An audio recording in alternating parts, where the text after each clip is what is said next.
Welcome to சிஃபா kitchen. இன்றைக்கி வட்டக்கோட்டைக்கு ஒரு mini tour வந்திருக்கோம்.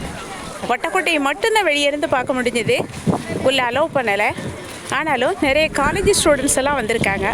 இவங்களோட இன்றைய இந்தியாவோட மனநிலை எப்படி இருக்குது அப்படிங்கிறத பற்றி பார்க்கலாம். இந்த கொரோனா வாங்க மக்களுக்கு நீங்கள் என்ன சொல்ல விரும்புகிறீங்க? கொரோனா காலத்திலையா? கொரோனா காலத்தில் நான் சொல்ல விரும்புகிறது, கொரோனா என்பது ஒரு உண்மையான ஒரு தொற்று நோய் என்பது நிரூபணம் தான். இது ஒரு கற்பனை கிடையாது.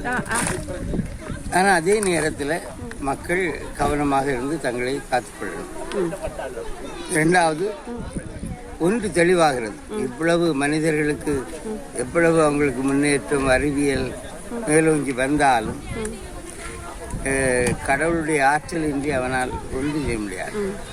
கண்ணுக்கு தெரியாத ஒரு சின்ன கொரோனா வந்து எல்லாரையும் எப்படி கண்ணுக்குள்ள விரல விட்டு ஆட்டுது அப்படின்னு தெளிவு. அதனால இந்த நேரத்தில் எல்லாரும் பணிவோடு தங்களுடைய இயலாமையை புரிந்து கொண்டு ஒருவருக்கு தோழமையோடு ஜாதி மத வேற்றுமைகளை தாண்டி ஒரு குடும்பமாக எல்லாரும் இணைந்து மனித சமுதாயத்தை முன்னேற்றத்துக்கு கொண்டு வரணும். Thank you sir.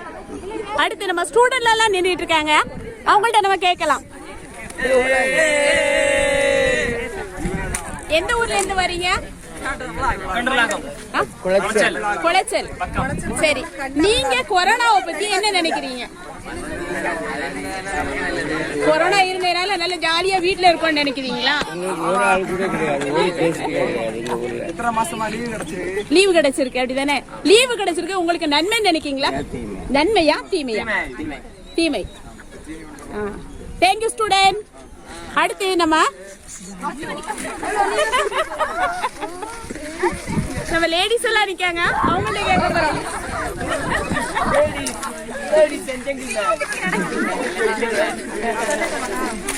நீங்க கொரோனா பத்தி என்னமா நினைக்கீங்க?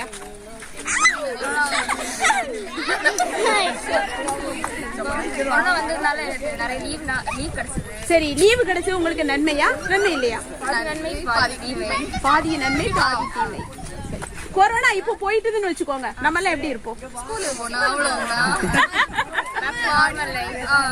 சரி, நம்ம காலேஜ் போனோம், ஸ்கூலுக்கு போனோம், இதெல்லாம் நன்மைக்காக தான் நம்ம போறோம். இந்த கொரோனா வந்து வீட்டுல இருக்கிறதுனால நம்ம என்ன சாதிக்க போறோம்? ஏதாவது சாதிக்க நினைக்கீங்களா?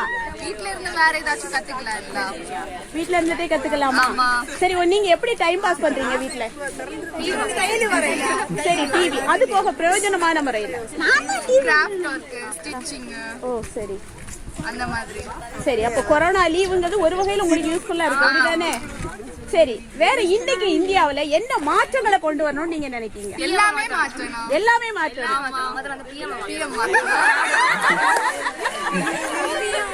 பிஎம் மாத்தணும். அடுத்து இன்னொரு எம் இருக்கு, மாத்தணுமா?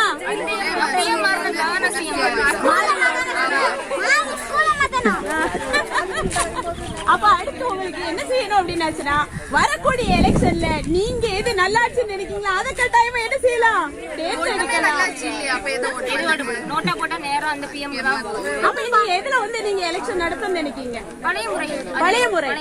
அப்ப பழைய முறையில கட்டாயமா பழைய முறை எத்தனை பேருமா விரும்புவீங்க? எல்லாரும்.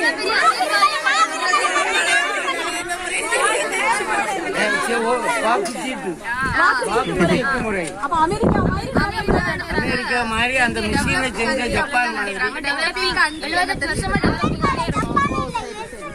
எந்த நாட்டிலையும் கிடையாது. ஜப்பான்ல இருந்து அந்த மிஷினே வருது, அவனே இதை பயன்படுத்தல, அவனே சொல்றான் இதுல ஆபத்து இருக்குன்னு.